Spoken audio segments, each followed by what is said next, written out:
அனைவருக்கும் வணக்கம். நாங்கள் SIKT சேனல் ஃபிளச்சர் மாணவி. எங்களின் தலைப்பு மனிதன் உடல் கூட்ட அமைப்பு.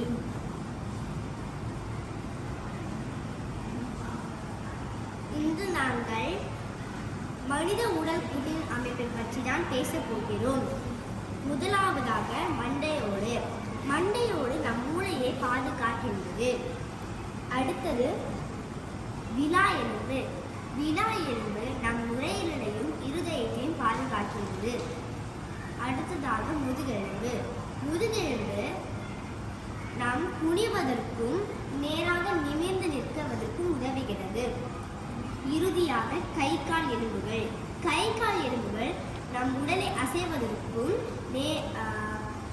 அசைவதற்கும் நடக்குவதற்கும் உதவுகிறது. மனித உடலில் 3 முக்கியமான மூட்டுகள் உண்டு. அசையா மூட்டுகள், அசையும் மூட்டுகள், இயங்கல் குடை மூட்டுகள். அனைவருக்கும் நன்றி.